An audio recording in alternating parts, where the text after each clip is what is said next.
Bakal calon Bupati Berau Muharram mengumumkan dirinya terkonfirmasi positif COVID-19 melalui rekaman video pada Rabu 9 September 2020 malam.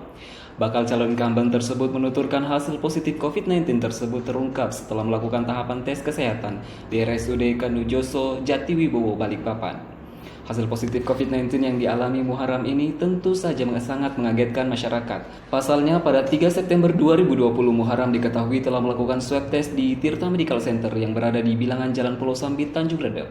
Saat itu hasil swab test yang diterima Muharram dari Tirta Medical Center menunjukkan jika Muharram negatif dari virus corona.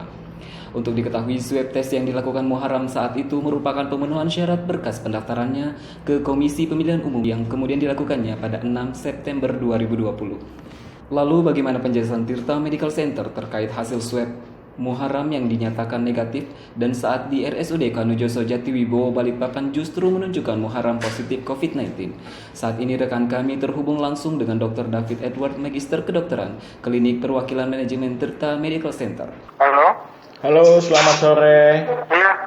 Iya. Dengan Pak David kan? Iya, betul. Iya. Kami dari media Pak Anyus. Iya. Tadi kami Iya, ke klinik gimana, Tirta. Pak? Tadi kami ke klinik Tirta, Pak. Halo. Kami ke klinik Tirta dan diarahkan katanya informasi satu pintu lewat Pak David. Iya, betul. Oke, Pak. Jadi ini kami sebagai media ini cuma melaksanakan tugas apa yang kemudian menggelinding di masyarakat gitu ya. Ketika hasil swab Bupati Berau Muharram itu keluar di Tirta, pada saat itu dinyatakan negatif, ya kita semua kan kemudian beranilah menghadirin acara-acara yang dianu beliau lah. Banyaklah masyarakat yang kemudian berani gara-gara itu gitu. Tapi kemudian pada saat pendaftaran KPU dan harus diswab kembali di Rumah Sakit Kanujoso, tiba-tiba hasilnya dinyatakan positif gitu. Keakhirannya publik kebanyakan menilai pada saat itu adalah lo gimana dengan hasil swab Muharram di klinik Tirta gitu Pak. Boleh dijelaskan Pak? Iya, sebenarnya seperti hasil lab biasa yang lain-lain ya, sebenarnya hasil lab itu kan menggambarkan pemeriksaan hari itu ya. Artinya misalnya Pak Muharram waktu itu periksa tanggal 3 ya. Tanggal 3, betul, tanggal 3, betul.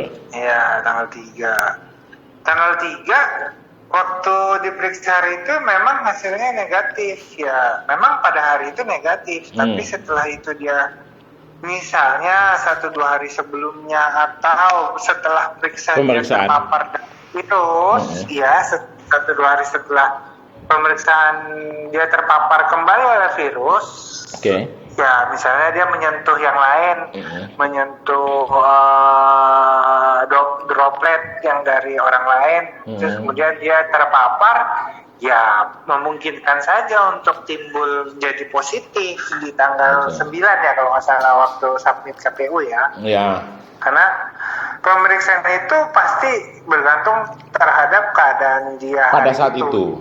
Pada saat itu. Betul. Jadi hanya menggambarkan saat itu, tidak menggambarkan seminggu ke depan pasti aman aja. Aman gitu kan, enggak. Pemeriksaan laboratorium adalah pemeriksaan di mana saat itu diperiksa ya keadaan saat itu. Beda sama rapid test. Kalau rapid test itu pemeriksaan yang menggambarkan 2 minggu sebelumnya. Beda ya. Jadi makanya ada beberapa pemeriksaan di dalam dunia kesehatan gitu. Nah, bedanya PCR itu menggambarkan keadaan hari itu gitu. Oke, baiklah kalau begitu. Jadi kalau beberapa hari berikutnya dia positif ya mungkin aja, sangat mungkin besar kemungkinan, apalagi tindak kegiatan Pak Muharram yang cukup tinggi, ya kan, artinya dia banyak bertemu dengan banyak orang, kecuali dalam 2 minggu itu dia tidak bersentuhan sama orang atau dia tidak ada pergi kemana-mana atau isolasi mandiri lah di rumah, tidak kemana-mana gitu lah ya.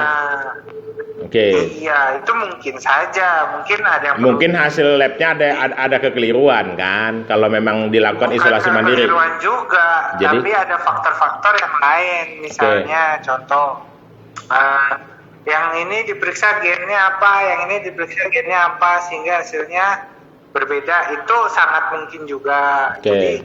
Jadi hal itu banyak faktor yang menyebabkan perbedaan hasil gitu. Tapi kalau melihat dari itunya track record perjalanannya Pak Muharram ya sangat mungkin, apalagi 2-3 hari setelah dia periksa dari klinik Tirta, dia bertemu sama Menteri Kelautan. Ya betul, yang terindikasi. Itu dia, terindikasi dia terkena COVID. Ya. Bahkan kalau nggak salah sekarang udah positif. COVID ya kalau nggak salah. Ya betul, Nah, udah dinyatakan positif. artinya sangat mungkin sekali dia berjabat tangan dengan Pak Menteri, sehingga, tapi ini hanya asumsi, jadi tidak bisa kita jadikan acuan di mana Betul, Pak Muharram kenanya. kena atau kayak gimana. Tapi pada kenyataannya ya memang saat itu dia menggambarkan pada tanggal 3 itu dia periksa pasti hasilnya negatif. Oke. Terus satu pertanyaan terakhir, yang jelas ini sudah dijawab sama klinik Tirta dan memang bisa mengklirkan lah di tingkat masyarakat supaya tidak terjadi kesalahpahaman terhadap pemeriksaan swab yang ada kan. Iya. Nah, kalau untuk tarif swab sendiri memang semahal itu kan? Tarif swab ya itu kan ditentukan Atau kebijakan masing-masing klinik? Ya, yang timbul dari memang ongkos produksi, ya kan. Jadi memang itu sudah diperhitungkan lah. Okay. Misalnya dari transportasi reagen, mesin dan lain-lain, ya memang itu sudah diperhitungkan lah. Beda mungkin kalau yang di kota-kota yang tidak jaraknya yang jauh, bisa berdekatan, karena kita selalu ngirim dari Jakarta kan, jadi pasti ada ongkos-ongkos tertentu yang timbul gitu. Oke. Oh, jadi hasil swab di sini dibawanya ke Jakarta ya? Bukan, swabnya dilakukan di sana, tapi kan bahan baku dan lain-lain semua dari Jakarta dikirim ke Berau. Gitu. Artinya di Berau sendiri gitu. dengan bahan baku yang dikirim dari Jakarta udah bisa diketahui hasilnya ya? Iya, gitu. Oke, baiklah kalau begitu. Oke, makasih Pak David. Ya. Selamat sore. Anyus akan terus hadir mengabarkan berita terkait virus corona ini untuk Anda pemirsa. Tim Liputan Anyus melaporkan.